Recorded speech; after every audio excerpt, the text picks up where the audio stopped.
Hey guys, we're going to walk through a typical rigging that we do for the Dactylcam Pro using a 10mm line and what we would consider kind of a pro rigging kit that would be recommended for using for 48 volt and 24 volt Dactylcam Pros. Today we're out at the park. John here is going to do some of the setup for the rigging, but just to walk you through it, we're going to rig between two trees here in the park. Now this could be simulated as if you're in an arena and you're going from a stick of truss or scaffolding or to building structure all the way to the other side, which is about 300 feet. And picture the middle, being the arena or the bowl or whatever you might be shooting. So we're out in the park. So what we're going to do is we're going to pick a dead end whenever we show up on site. And in this situation, we're going to pick this tree to be our dead end. On the dead end rope, this is a 10mm rope. It's got a breaking strength of about just over 10,000 pounds. So what John's doing is he's going to take the sling and he's going to just wrap that around the tree. And he's going to take the dead end of the rope. Now on this we have a swivel. And the reason we put the swivel on there is because when we go to tension the rope, we don't want any twist to be in the rope. So he's using the carabiner onto a swivel, onto another carabiner, onto the rope. Now that rope, we do have a knot on that. That's a triple figure 8 knot. You don't have to put a knot in it. You can use a Stein rope wrap, you can use a figure 8 descender. The reason we do that is we're out here every day. We put a triple figure 8 on it and we check that knot. But those are different ways to create the dead end. So now that we've got the rope set, we can walk all the way to the other side and start working on the tension end. Now the tension end of the line is where we're going to put the turfer, the tensioners, our dynamometer, all the tools that we would use on that side will be positioned on the far end. Now that we have the dead end set, we went over here to the second tree to do our tension side. Now the tension side, what we're going to do is we're going to wrap this tree with a sling onto a shiv. We're going to redirect that 10mm line down to the base of this pole. And that allows the crew to always be able to access the rigging and maintain the rigging on the ground and not have to send crew back up in the lift or on a ladder where it's a lot more dangerous. So we're going to have John jump in with the sling. He's got a sling in one hand wrapped through to the shiv, and that's where the line's going to go in through the redirect. And so basically the way we're going to set this up is imagine being, if you've got two truss set up in an arena, if you're indoors or outdoors like we're here at the park, we're just going between the trees. But again, we're going to wrap that tree, run the line through the shiv, and then we're going to redirect down here to the base of this pole. Now once we've wrapped that tree with the sling, what John's using is he's actually using two slings. He's choking the slings and then running that to the carabiner on the shiv. And so the slings are rated at 10,000 pounds, and if you choke them, you're rated about 6,000 pounds on our slings. The slings that you might be using are the ones that we usually ship are black.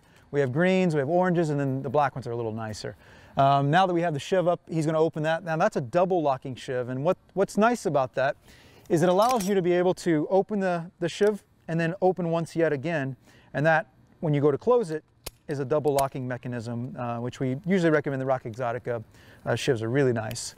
So that's what he's doing here. Now, if you're on a broadcast shoot or you're always running over a crowd or over people, we always recommend running two lines. The same setup is true for two lines as it is for one. For the sake of this video, as a quick demonstration, we're going to run the single line, which is our drive line, but the same thing applies if you're running safety.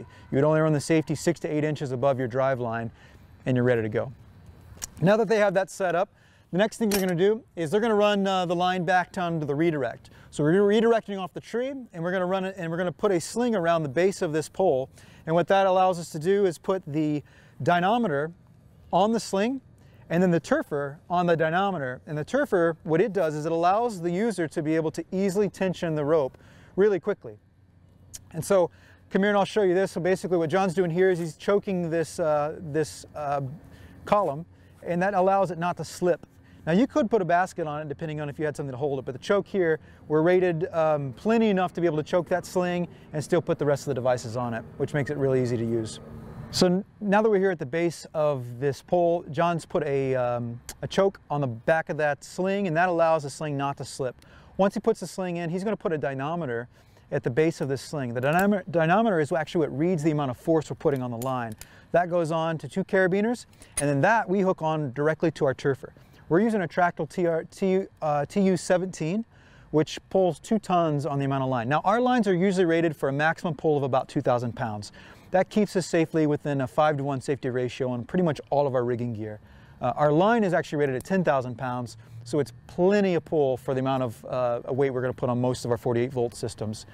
One of the things he has here is he's going to put another safety around that dynamometer.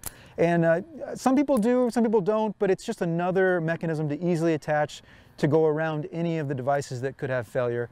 It's just a safety protocol that we use pretty much on our dynamometer.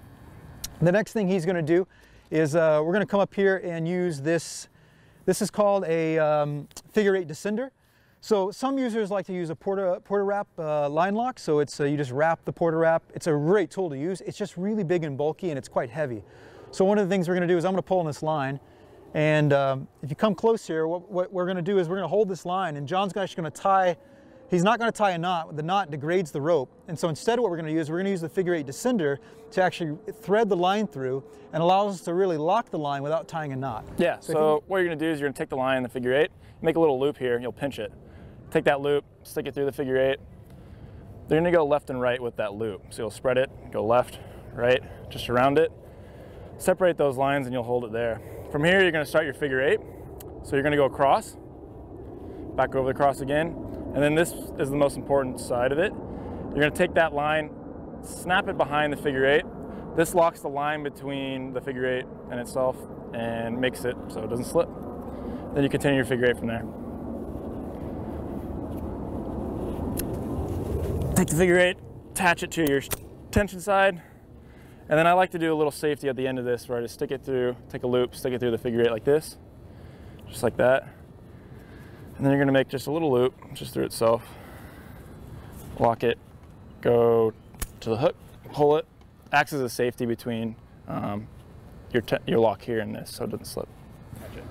So this is going to be your basic setup for the figure 8. Again, you can use a porta wrap line lock, but this is something we use in our kits pretty much all the time. You can use this on the drive as well as a safety. So now that we have the full redirect down into the turfer, all the way back to our dynamomer, what we're going to do is now we're going to use the turfer to pull that tension. Now the great thing about the TU-17 is it doesn't take hardly much force at all to be able to pull up to 1,400 pounds. And our guess is we're going to be running a 48 volt system on this line, is that we'll probably pull our dynamomer around, I'm guessing 1,200 to 1,400 pounds of force. And so as he begins to pull that, what we're looking for is we're looking for the line coming off the ground. So maybe our crew's there with the Dactylcam ready to hang it. We're just getting it to a spot where it's easy to maintain. So actually, let's go ahead and take a look at our dynamomer real quick while we have it on here. So what's great about this is the Rock Exotic Enforcer. You just turn it on, you instantly, just to get it off the ground, we're at 116 pounds. So it doesn't really take much at all. But by the time we actually get the system installed and get it on there, we could pull up to 1,200 pounds. That really depends on how much sag you want in your line, what the height of the lens needs to be. There's a lot of factors that go into that. But ultimately, we're just trying to show you the basic setup on how to get the rigging actually installed and get the system ready to hang. The system at this point is ready to hang in the middle. So imagine once your crew gets the system up, we're ready to tension, you can come back to your turfer, dial in the exact tension you need looking at your dynamomer, and this does have an app for an iPhone and Android, which is great to be able to do that a little bit remotely, and then you actually have your guy just pulling on the turfer and getting it exactly where you need to be. And this is just a basic overview of rigging from your dead end to your tension end and ready to hang your system.